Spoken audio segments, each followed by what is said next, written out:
Hello friends, welcome to my channel defence practice class. Defence practice class চ্যানেলের তরফ থেকে তোমাদের সবাইকে জানাই স্বাগত। প্রত্যেক দিনের মতো আজকেও চলে এসেছি আরেকটি নতুন ক্লাস নিয়ে। আজকের এই ক্লাসে আমরা আলোচনা করব 25+ গুরুত্বপূর্ণ এমসিকিউ প্রশ্ন উত্তর। এই প্রশ্নগুলো সাম্প্রতিক তোমাদের যে সমস্ত এক্সাম রয়েছে সমস্ত এক্সামের জন্য খুবই গুরুত্বপূর্ণ, কারণ আমরা বাছাই করা প্রশ্নগুলো নিয়ে এসেছি আজকের এই ক্লাসে। এর সাথে সাথে আমরা এক্সট্রা ফ্যাক্ট আলোচনা করব যেগুলো তোমাদের এক্সামের জন্য গুরুত্বপূর্ণ। ভিডিওটি প্রথম থেকে শেষ পর্যন্ত অবশ্যই দেখো এবং তোমাদের স্কোর নিচে কমেন্ট বক্সে কমেন্ট করে জানাতে পারো। প্রথম প্রশ্ন দেখো কি বলেছে, অগ্নি পরীক্ষা নিম্নলিখিত কার রচনা? সঠিক উত্তর নিচে কমেন্ট বক্সে কমেন্ট করে জানাও। দেখো এখানে চারটি অপশান রয়েছে, আচার্য তুলসীদাস, বেদব্যাস, দণ্ডী এবং জিমুদবাহন। সঠিক উত্তর নিচে কমেন্ট করো। প্রত্যেকটি প্রশ্নের জন্য রয়েছে 5 সেকেন্ড সময়। সঠিক উত্তরটি হয়ে যাবে অপশান এ, আচার্য তুলসীদাসের রচনা হলো অগ্নি পরীক্ষা। Option A is the correct answer. এর সাথে সাথে তোমরা এক্সট্রা ফ্যাক্টগুলো মনে রাখবে, যেমন বেদব্যাসের কথা যদি বলা হয় তিনি মহাভারত রচনা করেন। মহাভারতের কথা যদি বলা হয় বেদব্যাস রচনা করেন। দণ্ডির কথা যদি বলা হয় তোমরা মনে রাখবে দশকুমার চরিত্র। দশকুমার চরিত্রের কথা যদি বলা হয় দণ্ডী রচনা। ওকে, এছাড়াও মনে রাখবে জিমুদবাহন। জিমুদবাহনের রচিত বিখ্যাত গ্রন্থ হচ্ছে দায়ভাগ। ওকে, দায়ভাগ। তো তার সাথে সাথে এক্সট্রা ফ্যাক্টগুলো মনে রাখবে, তোমাদের এক্সামের জন্য গুরুত্বপূর্ণ। 2 নম্বর প্রশ্ন হলো Satyajit Ray film and television institute কোথায় অবস্থিত? সঠিক উত্তরটি হয়ে যাবে কলকাতাতে অবস্থিত। Option B is the correct answer. এছাড়াও তোমরা মনে রাখবে মহারাষ্ট্রের মুম্বাইয়ের কথা যদি বলা হয় মহারাষ্ট্রের রাজধানী মুম্বাই, এবং মনে রাখবে ভারতের চলচ্চিত্র নগরী বা একে কী বলা হয় বলিউড নগরী বা বলিউডের মূল কেন্দ্র বলা হয়। ওকে, মুম্বাইকে। পুনের কথা যদি বলা হয় তোমরা মনে রাখবে FTII অর্থাৎ film and television institute of India এই পুনেতেই অবস্থিত। ওকে, তো তার সাথে সাথে এই এক্সট্রা পয়েন্টগুলো নোট করে রাখবে। 3 নম্বর প্রশ্ন হলো central gas and research institute কোথায় অবস্থিত? Central gas and research institute কোথায় অবস্থিত? সঠিক উত্তরটি হয়ে যাবে কলকাতাতে অবস্থিত। Option C is the correct answer. তার সাথে সাথে তোমরা মনে রাখবে এখানে রাঁচি রয়েছে। রাঁচিতে কি রয়েছে? রাঁচির কথা যদি বলা হয় ভারতের যে কেন্দ্রীয় লাক্ষা গবেষণা সংস্থা রয়েছে, ওকে, কেন্দ্রীয় লাক্ষা গবেষণা ইনস্টিটিউট এখানেই রয়েছে রাঁচিতে। এছাড়াও তোমরা মনে রাখবে চেন্নাইয়ের কথা যদি বলা হয় ভারতের কেন্দ্রীয় চামড়া, ওকে, চামড়া যে রিসার্চ ইনস্টিটিউট বা গবেষণাগার কেন্দ্র এই চেন্নাইতেই রয়েছে। তো তার সাথে সাথে এই পয়েন্টগুলো নোট করে রাখবে। নেক্সট হচ্ছে 4 নম্বর প্রশ্ন, গোদান কার রচনা? 4টি অপশান রয়েছে, সঠিক উত্তর কী হবে? সঠিক উত্তরটি হয়ে যাবে অপশান ডি, মুন্সি প্রেমচাঁদের রচনা। Option D is the correct answer. Okay, এর সাথে সাথে তোমরা মনে রাখবে স্বামী বিবেকানন্দের কথা যদি বলা হয়, বর্তমান ভারতের কথা যদি বলা হয় বর্তমান ভারত তারই রচনা স্বামী বিবেকানন্দ। এছাড়াও রয়েছে পরিব্রাজক। পরিব্রাজক এটা হচ্ছে স্বামী বিবেকানন্দের রচনা। বালগঙ্গাধর তিলকের কথা যদি বলা হয় তার গীতা রহস্যের কথা যদি বলা হয় তার রচনা গীতা রহস্য, বালগঙ্গাধর তিলকের রচনা। দয়ানন্দ সরস্বতীর কথা যদি বলা হয় তিনি কি রচনা করেন? দয়ানন্দ সরস্বতী সত্যাগ্রহ প্রকাশ যদি বলা হয় এই গ্রন্থটি কার? মনে রাখবে দয়ানন্দ সরস্বতী। ওকে, সত্যাগ্রহ প্রকাশ। তো তার সাথে সাথে এই পয়েন্টগুলো মনে রাখবে, বর্তমান ভারত, পরিব্রাজক এগুলি স্বামী বিবেকানন্দর, গীতা রহস্য বালগঙ্গাধর তিলক, সত্যাগ্রহ প্রকাশমের কথা যদি বলা হয় দয়ানন্দ সরস্বতীর। নেক্সট প্রশ্ন হচ্ছে 5 নম্বর প্রশ্ন। দেখো কোন পাত্রে না রাখলে গ্যাস চারদিকে ছড়িয়ে পড়কে কি বলা হয়? অর্থাৎ কোনো পাত্রে না রাখলে গ্যাস যদি চারদিকে ছড়িয়ে পড়াকে তাকে কি বলা হয়? সঠিক উত্তর হয়ে যাবে ব্যাপন। Option A is the correct answer. ব্যাপন বলা হয় যদি কোনো পাত্রে না রেখে গ্যাসকে চারিদিকে ছড়িয়ে দেওয়া হয় বা ছড়িয়ে পড়াকে বলা হয় ব্যাপন প্রক্রিয়ার মাধ্যমে তা ছড়িয়ে পড়ে। ওকে, এর সাথে সাথে তোমরা মনে রাখবে অভিস্রাবণ। এই অভিস্রাবণ প্রক্রিয়াটি কি? উদ্ভিদের মূলরোম দ্বারা মাটি থেকে জল শোষণ করা। ওকে, মাটি থেকে জল যে শোষণ করার প্রক্রিয়া তাকে বলা হয় অভিস্রাবণ প্রক্রিয়ার মাধ্যমে উদ্ভিদ জল শোষণ করে। ওকে, এছাড়াও তোমরা মনে রাখবে বাষ্পায়নের কথা যদি বলা হয়, তোমাদের পরীক্ষাতে আসে বাষ্পায়ন তরলের কেবলমাত্র উপরিভাগ থেকে যে কোনো উষ্ণতায় ধীরে ধীরে বাষ্পে পরিণত হওয়ার প্রক্রিয়াকে বাষ্পায়ন বলা হয়। ওকে, এটি কার ক্ষেত্রে ঘটে? তরলের যে কেবলমাত্র উপরিভাগ থেকে বাষ্পায়নের মাধ্যমে ধীরে ধীরে বাষ্পে পরিণত হওয়ার যে প্রক্রিয়া উষ্ণতার মাধ্যমে তাকে বাষ্পায়ন বলা হয়। নেক্সট হচ্ছে 6 নম্বর প্রশ্ন। দেখো, তাজমহল তৈরি করতে কত বছর সময় লেগেছিল? সঠিক উত্তরটি হয়ে যাবে 22 বছর। Option B is the correct answer. এছাড়াও তোমরা মনে রাখবে দিল্লির বিখ্যাত লাল কেল্লার কথা যদি বলা হয়, বিখ্যাত লাল কেল্লা তোমাদের এক্সামে এসে থাকে। লাল কেল্লা বা রেড ফোর্ট তৈরি করতে মুঘল সম্রাট শাহজাহানের কত বছর যদি বলা হয় সময় লেগেছিল? তাজমহল তো 22 বছর লেগেছিল। লাল কেল্লার কথা যদি বলা হয় তোমাদের পরীক্ষাতে আসে 10 বছর সময় লেগেছিল। এবং এটি 1600 সালটিও মনে রাখবে 1638 থেকে 1648 সাল পর্যন্ত এর কাজ চলেছিল। নেক্সট প্রশ্ন দেখো, 7 নম্বর প্রশ্ন। কম্পিউটারের জনক কাকে বলা হয়? সঠিক উত্তরটি কী হবে? কম্পিউটারের জনক বলা হয় চার্লস ব্যাবেজকে বলা হয়। Option A is the correct answer. Okay, এছাড়াও তোমরা মনে রাখবে এখানে জন লগি বেয়ার্ড তিনি কি আবিষ্কার করেন?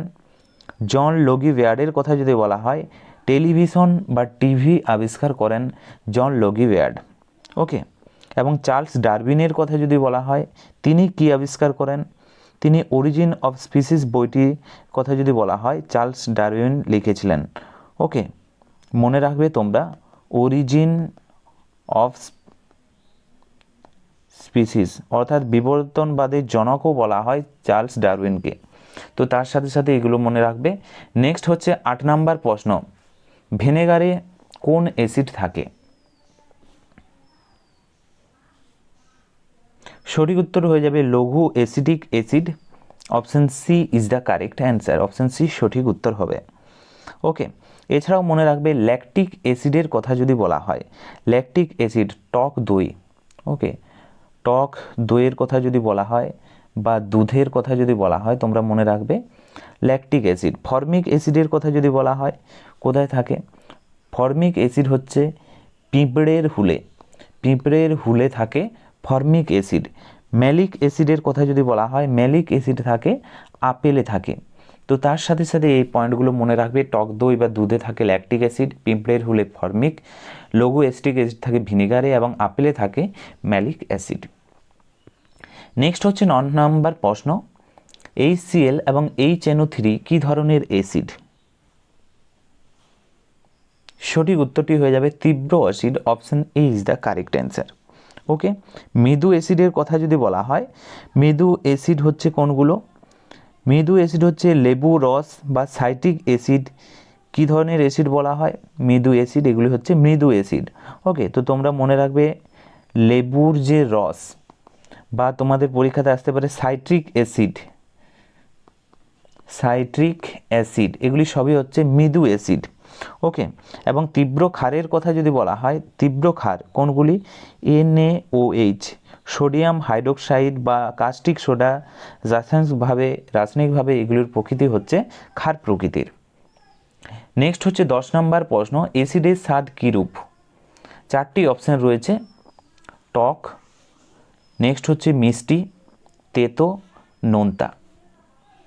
এগুলোর মধ্যে সঠিক উত্তরটি হয়ে যাবে টক। Option A is the correct answer.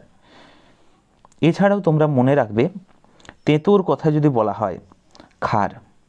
ক্ষার কী প্রকৃতির? ক্ষার হচ্ছে বা ক্ষারীয় দ্রবণের স্বাদ তেতো বা কষা প্রকৃতির হয়। নোনতার কথা যদি বলা হয় খাবার লবণ বা সোডিয়াম ক্লোরাইড, খাবার লবণ বা সোডিয়াম ক্লোরাইড হচ্ছে নোনতে। নেক্সট হচ্ছে 11 নম্বর প্রশ্ন। নাসিক শহরটি কোন নদীর তীরে অবস্থিত? নদীর তীরবর্তী যে শহর এখান থেকে তোমাদের পরীক্ষাতে প্রশ্ন আসে। তোমরা যদি কমেন্ট করো আমি তোমাদেরকে একটি স্পেশাল ভিডিও বানিয়ে দেবো নদীর তীরবর্তী শহরগুলো। এই প্রশ্নের সঠিক উত্তরটি হয়ে যাবে Godavari. Option B is the correct answer. Okay, এছাড়াও তোমরা মনে রাখবে গোমতীর কথা যদি বলা হয়, গোমতী উত্তরপ্রদেশের রাজধানী লখনৌ। উত্তরপ্রদেশের রাজধানী হচ্ছে লখনৌ, এটি হচ্ছে গোমতী নদীর তীরে অবস্থিত। এছাড়াও তোমরা মনে রাখবে কাবেরী হচ্ছে টিপু সুলতানের রাজধানী শ্রীরঙ্গপত্তনম। তোমরা মনে রাখবে টিপু সুলতানের রাজধানী হচ্ছে শ্রীরঙ্গপত্তনম। কাবেরী নদীর তীরে অবস্থিত। কৃষ্ণার নদীর কথা যদি বলা হয় অন্ধ্রপ্রদেশ। অন্ধ্রপ্রদেশ কৃষ্ণা নদীর তীরে অবস্থিত। নেক্সট হচ্ছে 12 নম্বর প্রশ্ন, সালোক সংশ্লেষ প্রক্রিয়ায় উপজাত বস্তু হিসাবে কি উৎপন্ন হয়? সঠিক উত্তরটি হয়ে যাবে oxygen. Option A is the correct answer. Okay, এছাড়াও তোমরা মনে রাখবে এখানে দেখো নাইট্রোজেনের কথা যদি বলা হয় বায়ুমণ্ডলের কোন গ্যাসের পরিমাণ সবচেয়ে বেশি থাকে যদি বলা হয় নাইট্রোজেন 78% মতো থাকে। এবং কার্বন ডাইঅক্সাইড যদি বলা হয় উদ্ভিদ সালোক সংশ্লেষ প্রক্রিয়ায় খাদ্য তৈরি করার জন্য বাতাস থেকে কার্বন ডাইঅক্সাইড গ্রহণ করে। এটাও তোমরা মনে রাখবে। হাইড্রোজেনের কথা যদি বলা হয় মহাবিশ্বে সূর্যের মধ্যে কোন গ্যাস সবচেয়ে বেশি পরিমাণে থাকে? মহাবিশ্বে সূর্যের মধ্যে হাইড্রোজেন সবথেকে বেশি থাকে সূর্যের মধ্যে, এটাও মনে রাখবে। এ ধরনের প্রশ্ন এসে থাকে। 13 নম্বর প্রশ্ন দেখো, সিন্ধু সভ্যতা কত খ্রিস্টাব্দে আবিষ্কৃত হয়? এই প্রশ্নের সঠিক উত্তরটি হয়ে যাবে 1922 সালে সিন্ধু সভ্যতা আবিষ্কৃত হয়। রাখালদাস বন্দ্যোপাধ্যায় আবিষ্কার করেন সিন্ধু সভ্যতা। এছাড়াও তোমরা মনে রাখবে 1921 সালের কথা যদি বলা হয় দয়ারাম সাহানি তিনি মনে রাখবে হরপ্পা সভ্যতা আবিষ্কার করেন। হরপ্পা সভ্যতা, এটা মনে রাখবে। এবং 1930-এর কথা বলা রয়েছে এখানে। 1930 কী জন্য বিখ্যাত? তোমরা মনে রাখবে 1983 হচ্ছে ডান্ডি মার্চ বা লবণ সত্যাগ্রহ আন্দোলন শুরু হয়েছিল 1930-এ গান্ধীজির নেতৃত্বে। নেক্সট হচ্ছে 14 নম্বর প্রশ্ন, সিন্ধু সভ্যতার সময় কোন পশুর ব্যবহার জানা ছিল না? কোন পশুর ব্যবহার জানা ছিল না যদি বলা হয় সঠিক উত্তর হয়ে যাবে ঘোড়ার ব্যবহার জানা ছিল না। Option B is the right answer. সিন্ধু সভ্যতার অধিবাসীরা কোন ধাতুর ব্যবহার যদি বলা হয় জানা ছিল না? ধাতুর কথা যদি বলা হয় তারা কোন ধাতুর ব্যবহার জানতো না? সেখানে তোমরা মনে রাখবে আয়রন অর্থাৎ লোহার ব্যবহার তারা জানতো না। ওকে, পশু যদি বলা হয় ঘোড়া এবং ধাতু যদি বলা হয় লোহা। নেক্সট হচ্ছে 15 নম্বর প্রশ্ন, সৌরজগতের সবচেয়ে ছোট্ট গ্রহের নাম কি? ছোট্ট গ্রহ, সঠিক উত্তরটি হয়ে যাবে বুধ। Option A is the correct answer. শুক্র গ্রহের কথা যদি বলা হয় শুক্র সৌরজগতের সবচেয়ে উষ্ণ গ্রহ, সবচেয়ে উষ্ণ এবং উজ্জ্বলতম গ্রহ হচ্ছে এই শুক্র গ্রহ, যাকে শুকতারাও বলা হয়। মঙ্গল গ্রহের কথা যদি বলা হয় দেখতে একে লাল গ্রহ বলা হয়। লাল গ্রহ কারণ এখানে আয়রন অক্সাইড থাকায় এবং 2টি উপগ্রহ রয়েছে মঙ্গলের, একটি হচ্ছে ফোবস আরেকটি হচ্ছে ডেইমোস।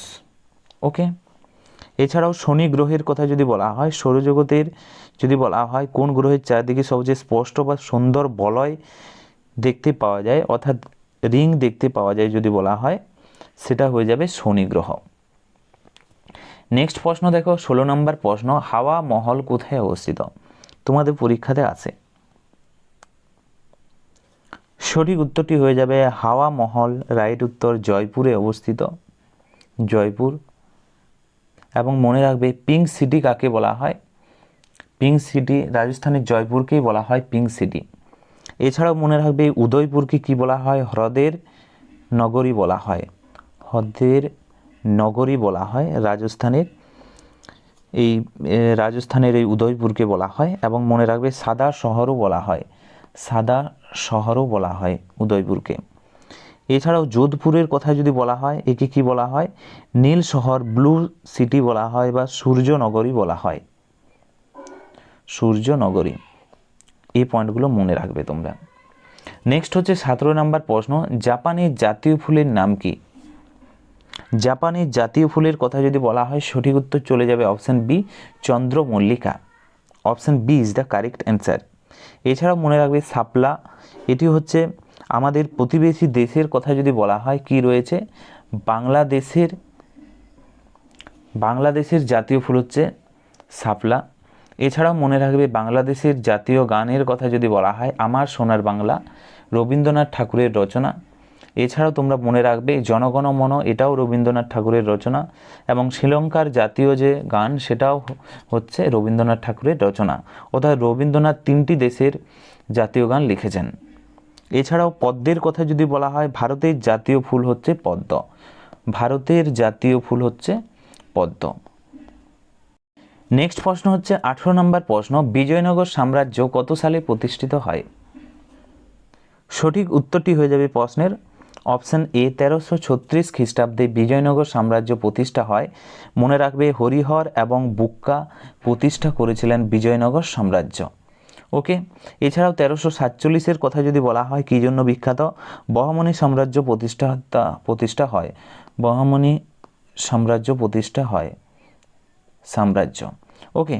1526 সালের কথা যদি বলা হয় কী জন্য বিখ্যাত, পানিপথের প্রথম যুদ্ধ হয়।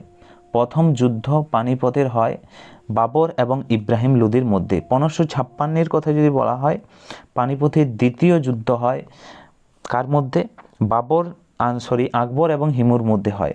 আকবর এবং হিমুর মধ্যে হয়, আগেরটি হচ্ছে বাবর এবং ইব্রাহিম লোদির মধ্যে হয়। নেক্সট হচ্ছে 19 নম্বর প্রশ্ন, রামকেলির উৎসব কোথায় অনুষ্ঠিত হয়? রামকেলির উৎসব, সঠিক উত্তরটি হয়ে যাবে এখানে option A is the correct answer, মালদাতে। ওকে। এছাড়াও এক্সট্রা পয়েন্টগুলো মনে রাখবে, কল্যাণীর ঘোষপাড়ার কথা যদি বলা হয়, কল্যাণীর পশ্চিমবঙ্গের বিখ্যাত সীতারাম মেলা, সীতারাম মেলার কথা যদি বলা হয় এটি নদিয়ার কল্যাণীর তে হয়, নদিয়ার যে কল্যাণীর ঘোষপাড়াতে হয়। মনে রাখবে কল্যাণীর ঘোষপাড়া, নদিয়ার কল্যাণীর ঘোষপাড়াতে হয় এই সীতারাম মেলাটি, এটাও মনে রাখবে। এছাড়াও মনে রাখবে বীরভূমতে একটা মেলা হয়, মনে রাখবে জয়দেব মেলা হয়। ওকে, জয়দেবের মেলা হয়, এটাও তোমরা মনে রাখবে। এবং বাঁকুড়ার কথা যদি বলা হয় তোমরা মনে রাখবে বাঁকুড়াতে টুসু মেলা হয়। ওকে, টুসু মেলা হয়। এছাড়াও মনে রাখবে বাঁকুড়ার মুকুটমণিপুরে মেলা হয়। ওকে, পৌষ সংক্রান্তিতে। নেক্সট হচ্ছে 20 নম্বর প্রশ্ন, পরমাণুর সবচেয়ে ভারী কণা কোনটি? সঠিক উত্তরটি হয়ে যাবে option C is the correct answer, Newton. মনে রাখবে নিউটন হচ্ছে পরমাণুর সবচেয়ে ভারী কণা। এছাড়া মনে রাখবে ইলেকট্রনের কথা যদি বলা হয় পরমাণুর সবচেয়ে হালকা কণা হচ্ছে ইলেকট্রন, এবং এটি হচ্ছে আধান হচ্ছে নেগেটিভ আধানযুক্ত। ওকে। এছাড়াও তোমরা মনে রাখবে প্রোটনের কথা যদি বলা হয়, প্রোটন হচ্ছে পরমাণুর নিউক্লিয়াসে থাকা ধনাত্মক আধানযুক্ত কণা, অর্থাৎ পজিটিভ আধানযুক্ত কণা। ওকে। এবং মনে রাখবে এই নিউক্লিয়াস অর্থাৎ প্রোটন আবিষ্কারের বা নাম কে রেখেছিলেন যদি বলা হয় তোমাদের পরীক্ষাতে আসে, রাদারফোর্ড আবিষ্কার করেন। তো তার সাথে সাথে এক্সট্রা পয়েন্টগুলো মনে রাখবে, তোমাদের এক্সামের জন্য খুবই গুরুত্বপূর্ণ। তো ফ্রেন্ডস, এগুলি ছিল আজকের ভিডিওর আমাদের কিছু গুরুত্বপূর্ণ এমসিকিউ প্রশ্ন উত্তর। এবং আজকের এই ভিডিওর লাস্ট প্রশ্ন, যে প্রশ্নের সঠিক উত্তর তোমরা নিচে কমেন্ট বক্সে কমেন্ট করে জানাও। প্রথমে তোমরা নিচে কমেন্ট বক্সে কমেন্ট করে জানাও পশ্চিমবঙ্গের যে বিখ্যাত নৃত্য ছৌ নৃত্য কোন জেলার বিখ্যাত রয়েছে, কোন জেলাতে ফেমাস রয়েছে, এবং পশ্চিমবঙ্গের যে বিখ্যাত পরব টুসু পরব, এই পরবটি কোন জেলাতে রয়েছে। ওকে, এগুলো নিচে কমেন্ট বক্সে কমেন্ট করে জানাও, এবং কত স্কোর করতে পারলে সেটাও নিচে কমেন্ট বক্সে। এবং ভিডিওটি যদি ভালো লেগে থাকে অবশ্যই তোমরা লাইক করো এবং তোমাদের বন্ধুদের সাথে ভিডিওটি শেয়ার করো। আজকের ভিডিওটি এখানেই শেষ করছি। Thank you for watching. জয় হিন্দ, জয় ভারত, বন্দে মাতরম।